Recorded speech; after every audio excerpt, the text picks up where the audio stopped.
धारावी मुंबई का वह इलाका जहां टिन की छतों वाले घर आसमान को छूने का सपना देखते थे, जहां हर मोड़ पर किसी ना किसी गैर कानूनी धंधे की बदबू आती थी। चमड़े का काम यहां सबसे बड़ा बिजनेस था। जानवरों की खाले रंगाई, जैकेट बेल्ट, जूते, सब कुछ। लेकिन इन सब के पीछे जो असली बॉस था वह कोई और नहीं, शेख मुनीर था। लोग कहते थे मुनीर का नाम सुनते ही धारावी की हवा रुक जाती है। वह इंसान नहीं, जैसे चलता फिरता खतरा था। लड़ाई में हथियार की उसे जरूरत ही नहीं पड़ती थी। अगर चाकू ना मिले तो तलवार उठा लेता, और अगर वह भी ना हो तो अपने ही दांतों से दुश्मन का खून निकाल देता। एक बार की बात है, धारावी का एक लोकल गुंडा जो खुद को इलाके का बॉस समझता था, मुनीर से उलझ गया।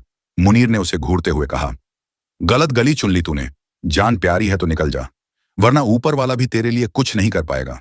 सामने वाला हंसा और बोला, धारावी में एक ही शेर रहेगा और वह मैं हूं बस। अगले ही पल जो हुआ वह पूरे इलाके में देखा। मुनीर ने बिना कोई हथियार निकाले उस आदमी को ऐसे गिराया कि लोग कहते रह गए, मुनीर से भिड़ना मतलब मौत को दावत देना। उधर शहर के दूसरे कोने में दादर की गलियों में एक और नाम था, मनिया सुरवे। जहां मुनीर का खेल खून और डर पर चलता था, वहीं मनिया अपनी चालाकी और दिमाग से पूरा सिस्टम हिलाता था। मुंबई के पुलिस वालों के बीच एक मशहूर लाइन थी, मुनीर को पकड़ना मुश्किल ही नहीं, नामुमकिन है। कई केस उसके खिलाफ थे, मगर हर बार वह हाथ से फिसल जाता। मनिया और मुनीर दोनों अलग दुनिया के खिलाड़ी थे। एक अपने दिमाग से खेलता, दूसरा अपने खौफ से राज करता। एक के इलाके में बाजार की भीड़ थी तो दूसरे के पास धारावी की तंग गलियां। लेकिन दोनों का असर एक जैसा था, खामोशी में भी डर की आवाज सुनाई देती थी। इसी बीच मुंबई की एक और ताकतवर शख्सियत वरदा राजन अपने साम्राज्य में मग्न था। माटुंगा वड़ाला, दादर एंटॉप हिल शिवरी और धारावी, इन इलाकों में उसका सिक्का चलता था। लोग उसके पैर छूते वरदा अक्सर कहा करता, इस एरिया में मेरे खिलाफ कोई नहीं जा सकता। मगर वक्त को कुछ और ही मंजूर था।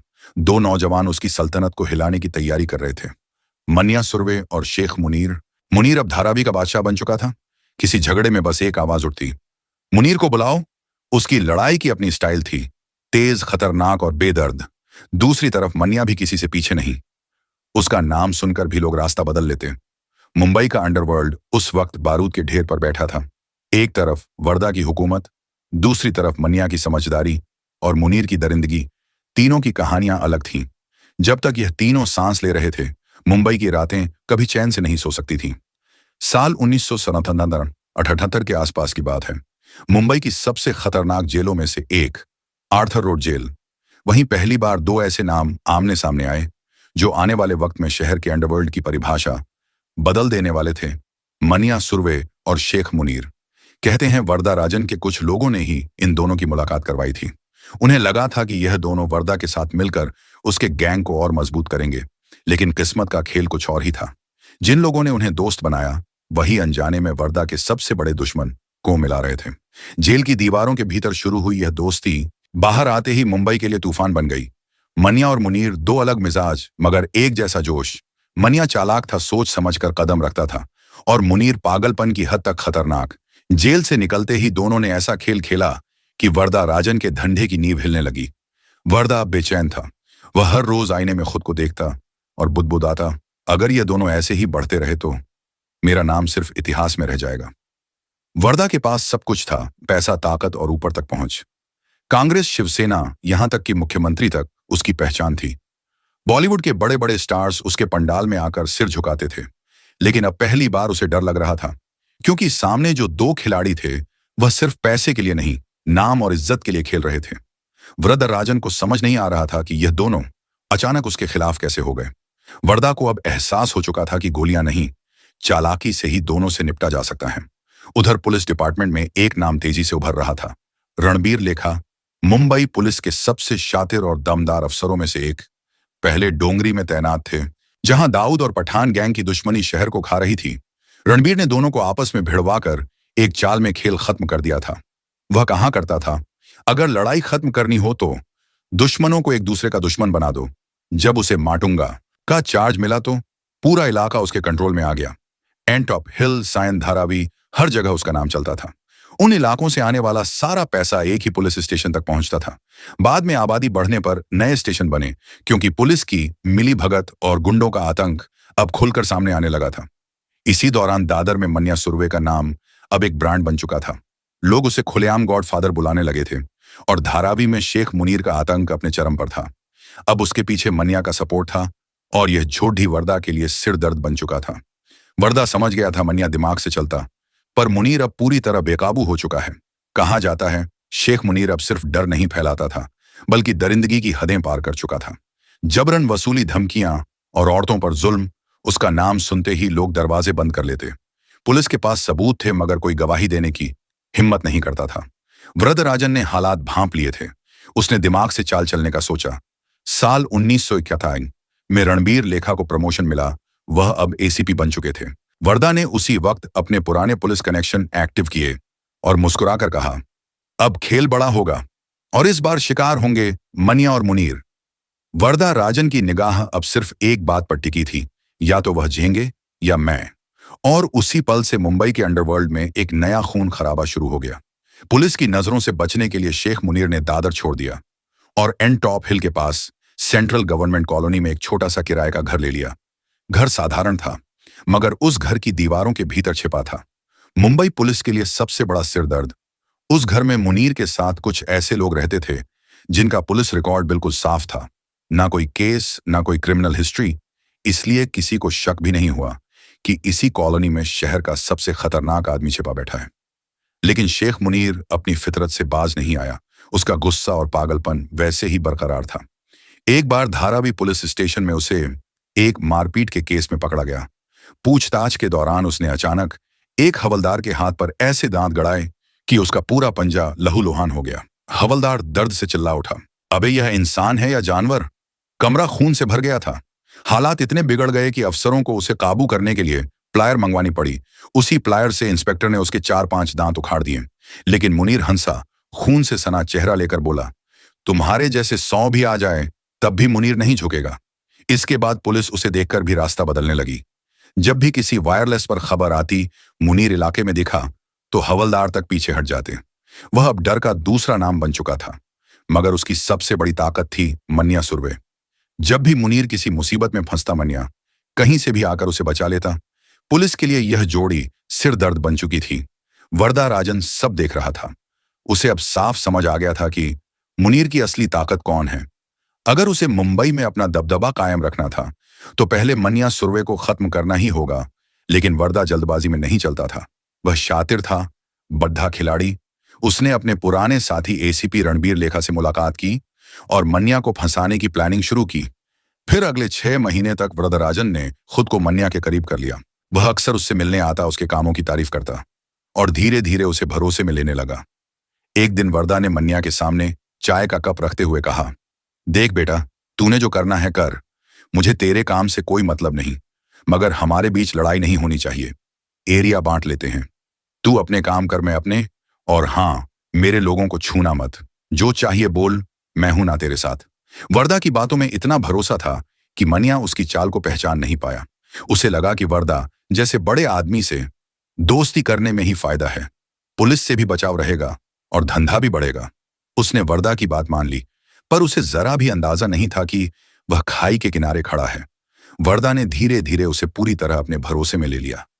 पैसों से मदद दी और यहां तक कि जब मनिया अपनी गर्लफ्रेंड के साथ कहीं जाता तो वर्दा खुद अपनी कार दे देता। लेकिन वह कार वर्दा का सबसे बड़ा ट्रैप थी।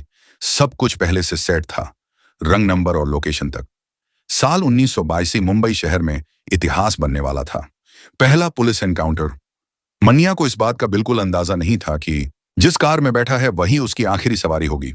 जैसे ही वह वडाला की सड़क पर पहुंचा, पुलिस ने चारों तरफ से घेर लिया। कुछ ही सेकंड में गोलियों की बौछार शुरू हो गई। मारो उसे, किसी अफसर की आवाज गूंजी और अगले ही पल मनिया सुरवे का शरीर गोलियों से छलनी हो चुका था। मुंबई का पहला एनकाउंटर, और यही खत्म हो गई उस शेर की कहानी जिसने सिस्टम को खुली चुनौती दी थी। पुलिस ने इसे अपनी जीत बताया, मगर धारावी की गलियों में कोई और अब खामोश नहीं था। वह था शेख मुनीर। मनिया की मौत ने उसे तोड़ नहीं दिया, बल्कि और खतरनाक बना दिया। वह खामोशी से बोला, जिसने मेरे भाई को मारा है अब वह चैन से नहीं जिएगा। उसकी आंखों में सिर्फ एक नाम रहा था, इंस्पेक्टर इशाक बागवान। और उसी पल मुंबई के अंडरवर्ल्ड में खून के बदले खून का खेल शुरू हो गया। मुनीर का गुस्सा अब हदें पार कर चुका था। हर रात, हर सुबह इशाक बागवान के घर पर फोन की घंटी बजती, उधर से वही पागलपन भरी आवाज आती, अबे सुन, तूने मेरे दोस्त को मारा है ना? देख, अब तुझे मैं जिंदा नहीं छोड़ूंगा। हर कॉल में गालियां, धमकियां और चीखें भर जाती थीं। इशाक बागवान और उनका पूरा परिवार अब डर के साए में जी रहा था। लेकिन यह फोन कॉल्स तो बस तूफान से पहले की खामोशी थी। एक रात घर की डोरबेल बजी। बागवान की पत्नी ने धीरे धीरे दरवाजा खोला। सामने दो अजनबी खड़े थे। उनमें से एक ने ठंडी निगाहों से कहा, हम जानते हैं तुम्हारा आदमी कहाँ काम करता है। उसे बोल देना, अब बच नहीं पाएगा। दरवाजा बंद हुआ, लेकिन उस धमकी की गूंज पूरे घर में फैल गई। अब खतरा सिर्फ इशाक तक नहीं था, पूरा परिवार निशाने पर था। मुनीर अब जुनून में जी रहा था। उसने कसम खा ली थी कि मनिया सुरवे के एनकाउंटर में शामिल हर पुलिस वाले को सबक सिखाएगा। मुंबई की नसों में बहता खून कभी शांत नहीं होता। 1982 का वह साल था जब शहर की गलियां अभी भी मनिया सुरवे की गूंज से कांप रही थीं। पुलिस का पहला एनकाउंटर, एक ऐसा तीर जो सिस्टम की छाती पर चुभा। मनिया का शरीर वड़ाला की सड़क पर ठंडा पड़ा था, लेकिन उसकी आहट सन्नाटे को चीर रही थी। मुनीर ने एक एक का पता निकाला, घर तक का रास्ता याद कर लिया, और अब वह हमेशा 3-4 बंदूकधारी गुर्गों के साथ घूमता था। मुंबई की गलियों में अब एक नया डर फैल चुका था, मुनीर का खौफ। कई बार उसने पुलिस वालों पर हमला करने की कोशिश की, पर हर बार वक्त उसके खिलाफ चला गया। कभी वह कुछ देर से पहुंचता, कभी टारगेट वहां से पहले ही निकल जाता। हर कोशिश नाकाम, मगर उसकी हिम्मत वैसी की वैसी रही, एक पागल शेर की तरह जो हार मानना जानता ही नहीं। एक बार रेलवे स्टेशन पर चेन स्नैचिंग करते वक्त जीआरपी ने उसे धर लिया। कोर्ट में पेशी के दौरान जैसे ही मौका मिला, वह खिड़की से कूद गया और भीड़ में गुम हो गया। उसके खिलाफ 35 से ज्यादा केस दर्ज थे। लूट, हत्या, हत्या की कोशिश, हर बड़ा गुनाह उसके नाम लिखा था। मनिया सुरवे के एनकाउंटर के बाद पूरे 1 साल तक पुलिस ने उसे ढूंढने की कोशिश की। इशाक बागवान और उनकी टीम रात दिन प्लान बनाते, लेकिन मुनीर हर बार जैसे हवा में गायब हो जाता। फिर एक दिन तहकीकात के दौरान एक अहम सुराग मिला।